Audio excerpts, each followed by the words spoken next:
Hello, everyone, and welcome back for our third preview this week. Aren't you guys lucky? And aren't I lucky to be here on the panel with my two favourite people, Jack and Shane? Obviously, today's show is brought to you by puntingform.com.au and baggybet.com. Helps power us all here at the Mailbag. We had Exeter run yesterday for the new owner group, ran third in a small field there, but honest enough run. So, anyone who wants to get involved with the bloodstock side of things, email Jono at the Mailbag. I'll start with you, Shane. How's your day? We had quite a good across the board range of tipping. Yeah. Yours won, your best? Yeah, my best bet won. Just wanted to point out that my best bet was $6. I just didn't go and find the obvious favourite in an Oaks or something like that where there was a chance. You didn't tip it on top in the Oaks. You did not tip it on top in the Oaks. I done. You've tipped it too. And if I was before we started recording, which show, I am. Before we hit record on the show, Jack goes, "Gab, you just ask me questions. I won't talk over the top of anyone." Can't fucking help himself, can he? 1 minute he. No, I said I wouldn't talk over the top of Gab, not you. Good, thanks, Gab. My best bet today was Torregine at $6, as we just discussed. So yeah, good day all round. I had one shitty little bet at Ipswich that went no good, but apart from that, it was a good day for all Mailbag followers. And Jack, your day, obviously tipping the Oaks winner, well done. And thank you, Gab. Right. And how's the rest of your day? I had a little all up with Roots, She's Extreme, and have those two into my best bet on this show, which I think is just the biggest moral of all time, which we're going to get to, I think, off the bat. But so far so good. Just another day. We're 3 down now, 1 to go for the big carnival, and then we can all sort of slow down and relax a little bit. The big spring carnival is over, but full credit, wouldn't you say, Shane? Like full credit to the VRC or Racing Victoria, whoever is responsible for the programming, because this, I think we'd all agree, is one of the greatest cards I've ever laid my eyes upon.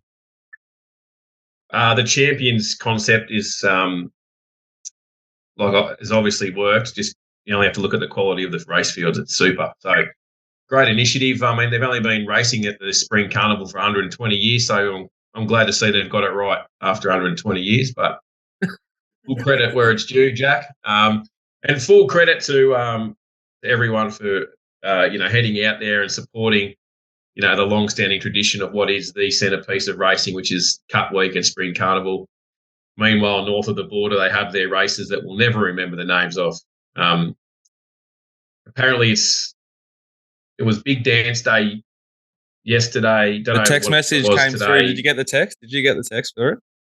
I got the text message. Yeah. 30 minutes after the race jumped. Yeah. I forgot the daylight saving. Anyway, full credit. Looking forward to Saturday's card. Probably the best card during the over the last 6 weeks. They're certainly going to go out with a bang, and it's going to be a day. So we will start with race 6, which is the Darley Champion Sprint. Over the 1,200 meters, and that's a Group 1. So we'll have a look at the prices there. We've got Nature Strip, the clear favourite at $1.95. I think he absolutely deserves to be. Masked Crusader, the Inferno, Rothfire, Pulele, all double. Oh, we've got one in there, triple figures, the Inferno, but all double figures there. Bella Nipotina, $6 at the moment. And what have we got? Yeah, the rest apart from Giga Kick, all double figures. So, Jack, you can take us away with the speed map there. I think Rothfire, Front Page, and the Astrologist are the speed outside of Nature Strip, who will do whatever it wants.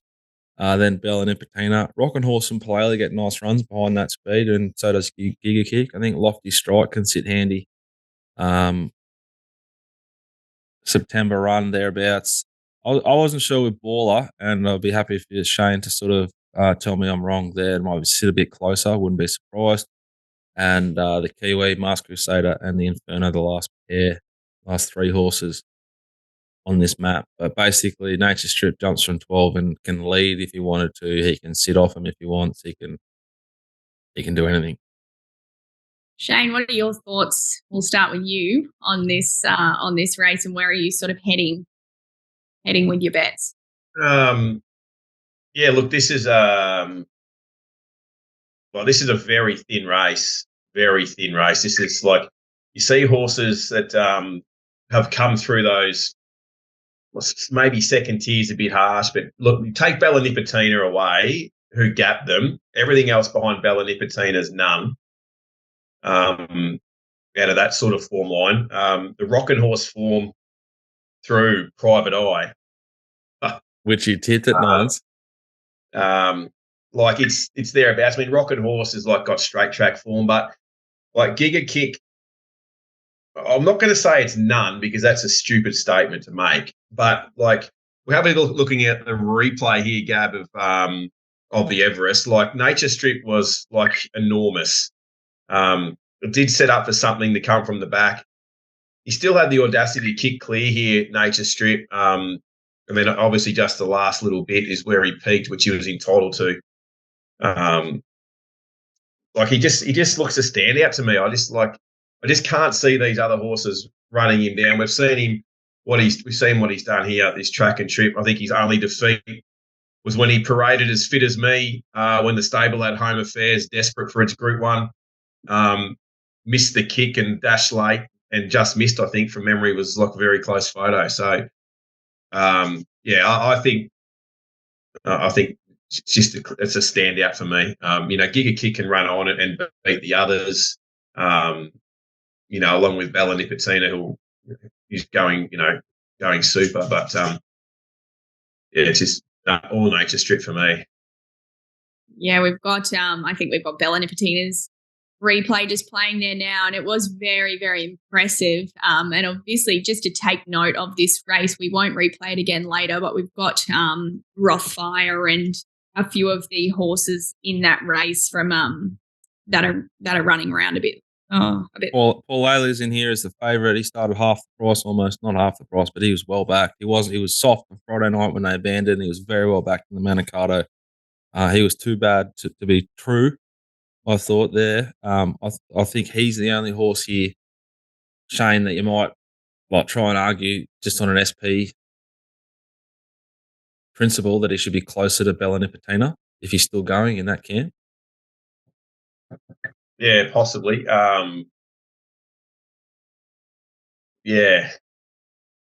But she absolutely brained him at the same time. Him, yeah. And it's one, like you said, like 12 hours prior, 18 hours prior, there was no money for it on the day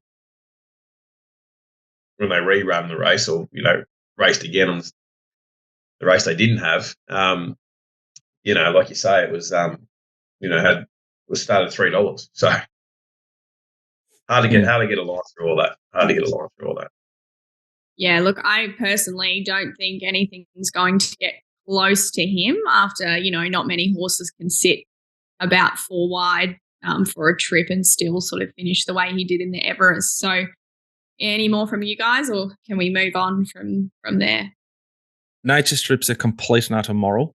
He's 3 from 4 this track and trip. The only failure was, as Shane mentioned, when he was massively overweight, had a number of excuses in run and just missed. This is the perfect profile for the horse. He won this race last year off the same prep out of an Everest. He was $1.28 that year. I think he should be closer to that than what he is currently. I think he'll start sort of $1.75, and I think he'll just kill him, absolutely kill him. Giga Kick is a good horse with upside, but he's not at his best, in my opinion, down the straight. I think the value in the race is the 15 Lofty Strike, who was really good, I thought, on Saturday in the Coolmore Stud Stakes. I think he can run a race. But the rest of them, as Shane has said, are B-graders, and he is as good as we've ever seen down the straight, outside of the best of the best of the best. So bet until it hurts responsibly. And Rockin' Horse is probably the roughie for me if you're playing that sort of like exactas and try. Yeah, I don't know if we'll have a look at our top fives later, Shane, but we'll move on to race 7, which is the Kennedy Champions Mile over the 1600, also a Group 1. And we have Cascadian, we've got Private Eye. Private Eye obviously is the favourite there. Alligator Blood, Mr. Brightside meeting again, and then the rest are sort of double figures there. My Oberon's in there at 440. The speed map for that, Jack. I got Tuvalu leading, but Alligator Blood may well lead. Mr. Brightside will get a much more economical run than he got in the Cox Plate. Private Eye will do whatever it wants from 5. Colding and Dullsound will be midfield thereabouts. I'm not sure what they do with Kissum. Couldn't figure it out yet. My Oberon from 7's a little bit awkward, and Cascadian from 11's really awkward for it. I think it's a pretty stock standard speed map, but you could definitely make a case that Alligator Blood leads Tuvalu. But it's going to be something like that on your screen.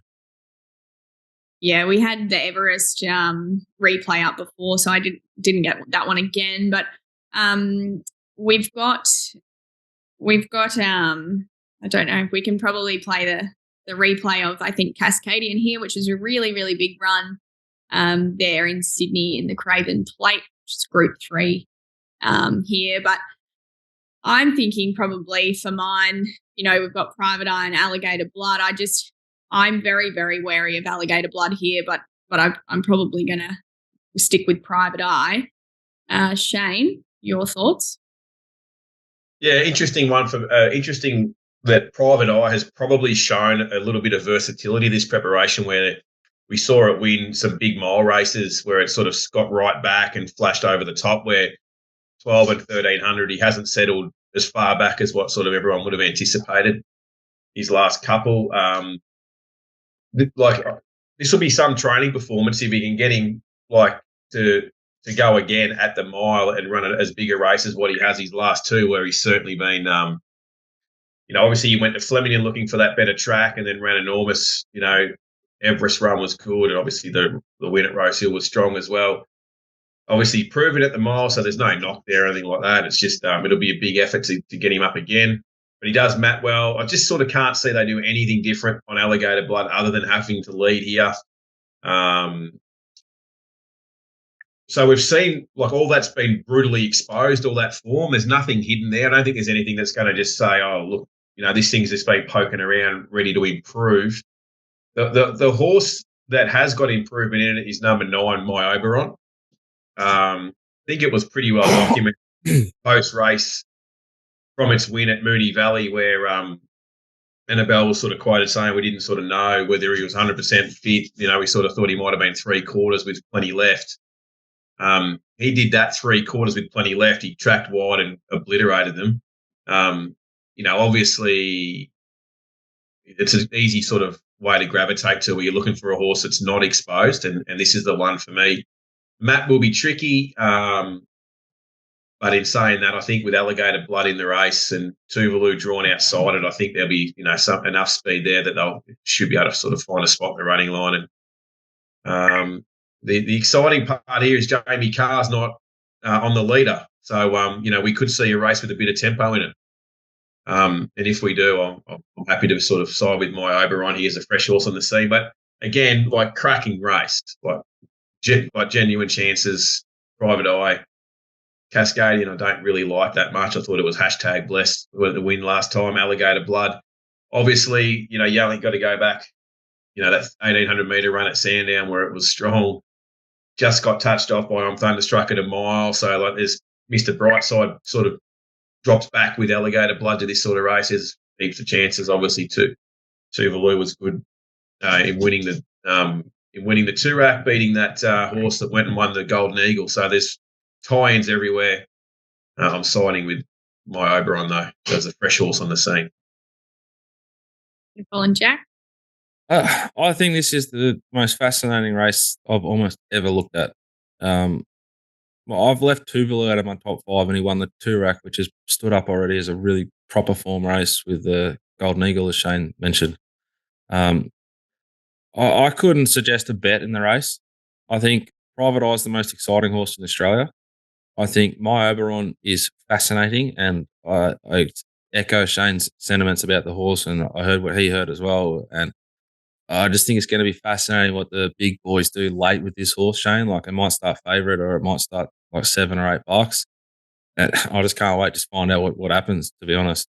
And then, like, you're talking about those horses, and you haven't even spoken about the Cox Plate form, which is traditionally and most likely the A1 grouse's form there is.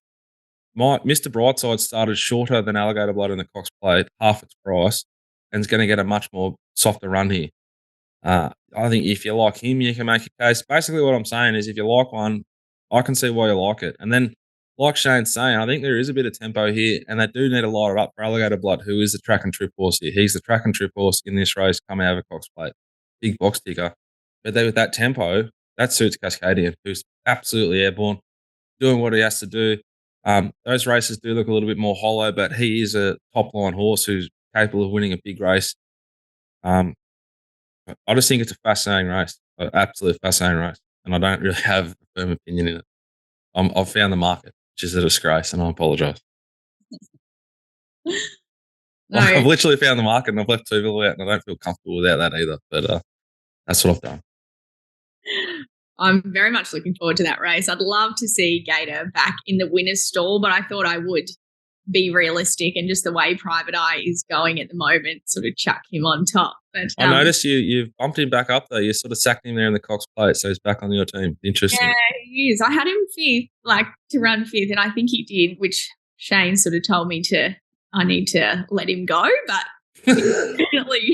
he's definitely back now. And yeah, there's my top 5 there, which is Private Eye on top, Alligator Blood. I've sort of got them even.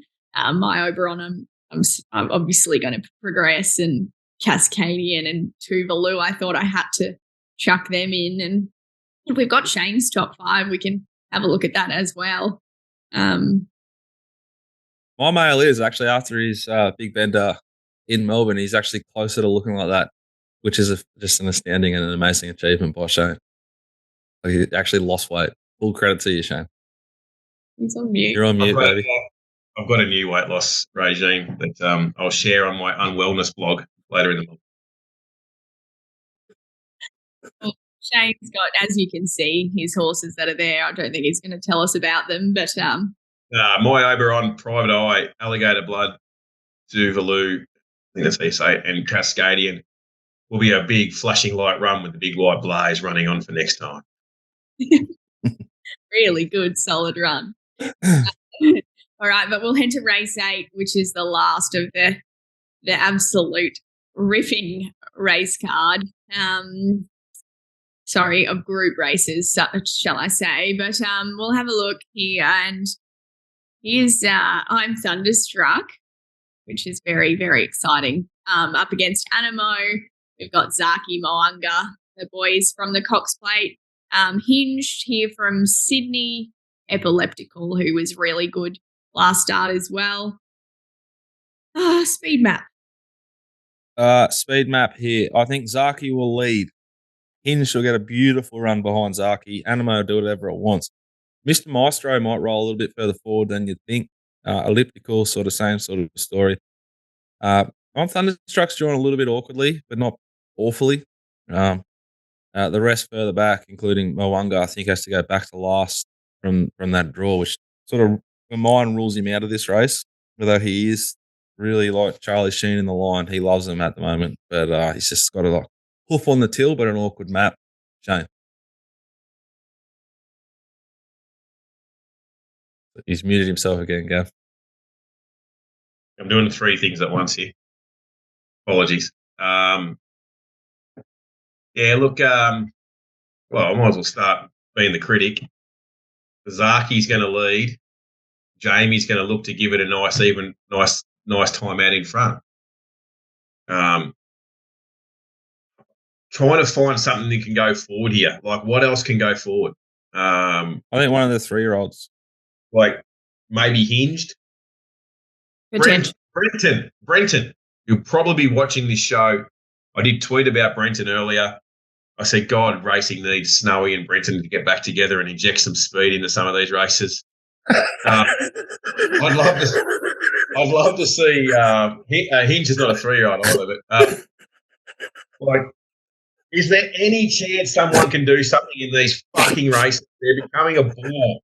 Jamie will lead on Zaki, and Hinge will take a trail, and they'll go at a slow tempo, and then Zaki, lo and behold, will get out sprinted. I'll tweet and then J-Mac will win on Animo again, and he'll get the most hashtag blessed run you've ever seen in your life. It'll be another non-race. Like this, anyone. Has Waller got another runner in for it or something that Hinge could set it up for or anything? Like something. This could be an absolute boring race. In saying that, like, what else can do? I don't know. What can go forward? Craig, our man, the mailbags. Craig, racing's greatest human being. Someone make a fucking race of this. It's another like $1 squillion race. Someone's going to do something, or else Zaki will lead. Animo will get the perfect run, hit the front, and I'm Thunderstruck will be the one driving at it late. I probably won't bet in the race, but I'll be interested to see how good Animo is because I'm Thunderstruck was, I'm not going to say a moral beat, but fuck, it was a bad ride in the Cox Plate. It was really stiff. It was really stiff. Moral beat. It was really You're going to stiff. go on record. It was a moral beat. This is the race here. This is Zaki leading, getting out sprinted late. There's Thunderstruck. Getting the C's parting for it at the top of the straight. There it is. C's part. Never lost momentum. A long way off them. Oh, that's what happens when you're a back marker, mate. Like seriously, honestly. Yeah, but moral beat. There was no momentum there. Like there's a chance there's a better chance to get this track. I think Animo's beatable.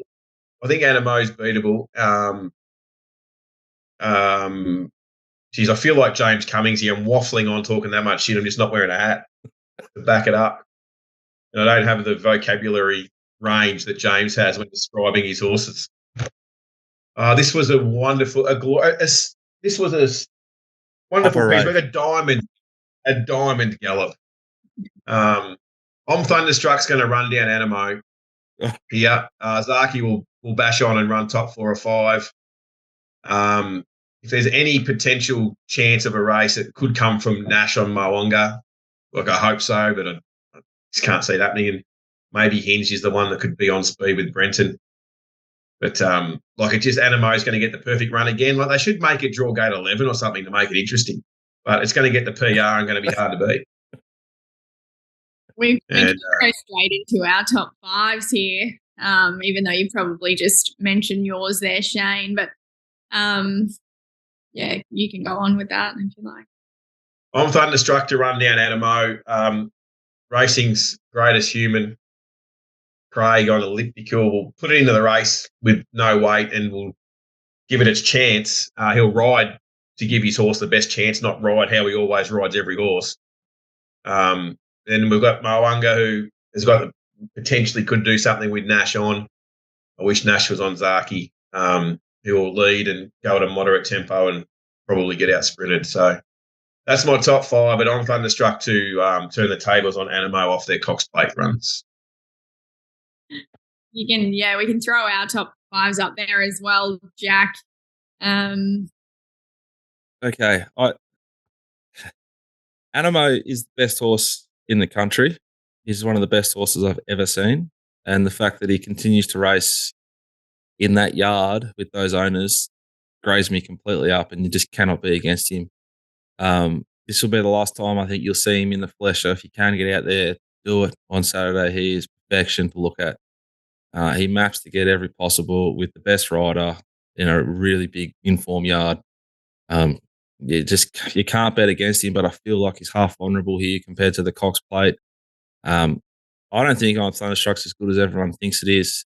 I think it was blessed in the Cox Plate. It got the perfect PR run to build momentum and be that flashing light run. You'll go broke back in those sort of horses. If they try and ride it upside down here, I gotta hope they do. I hope it's the one they inject some speed into and the bubble bursts on it, because it's not really done anything much yet, and it needs to deliver. Christ Almighty! All this hype. I'll let you dribble for 10 minutes there, so you just let me dribble. It's not half the horse that Animo is, and it'll prove itself again to be not its equal on Saturday. I think the value in this race, and you can argue it comfortably off the SP profile, is Zaki. It started shorter than on Thunderstruck in the Cox Plate, and she went too slow on it. There is a good chance that she gives it a rev and takes off and looks the winner for a long way. Zaki loves Flemington, loves his track and trip, handles all conditions. I think Zaki is the biggest threat to Animo in this race. And I think if she does light it up, you're in for an amazing race. And one of the 3-year-olds will hit the line pretty hard. And I think it might be Mr. Maestro. I think I'm Thunderstruck's an elite horse, but it's just not Animo. So I'm with Animo from Zaki, then I'm Thunderstruck, Mr. Maestro. And I think Banker's Choice.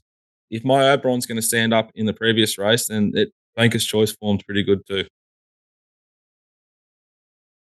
And my top 5, I've got I'm Thunderstruck on top. I really think this could be his day, the big straight to wind up, hopefully not too much in his way.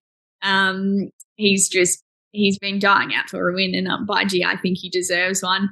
We've got Animo there, obviously all the above. Epileptical's been really, really honest, and I think with the 51 kilos and Craig Williams aboard, can definitely finish well. Zaki, so not 100%, but chucked him in, and Moanga, he's very honest when he wants to be. So that is my top 5 there. Any more from that race, or we can go on to our best in each ways? Shane, you done? Yeah, I'm done. I'd love to see some excitement in the race. Otherwise, it's going to be a yawn fest again. Anyway, who cares? Who cares what I think? I'll be betting at Afghanistan or somewhere else anyway. So, Kolkata, anywhere. My best of the day, I didn't find this that easy actually, but I've ended up with race 3, number 3, which is Angry Skies from the Hayes camp. It's going really well. I thought her run last start behind Sandpaper was really, really good. She finds a race here. I believe she can win barrier 16, slightly awkward. But at the 650, she's looking all right. Then on to race 4, number 9, which is Luncey's.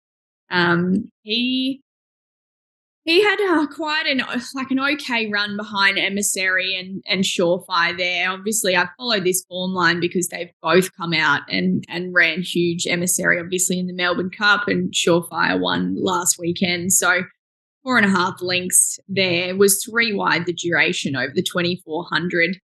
Will appreciate the 2,600. I think barrier 8, if he can sort of slot in somewhere, I think the $10 is a great each way bet.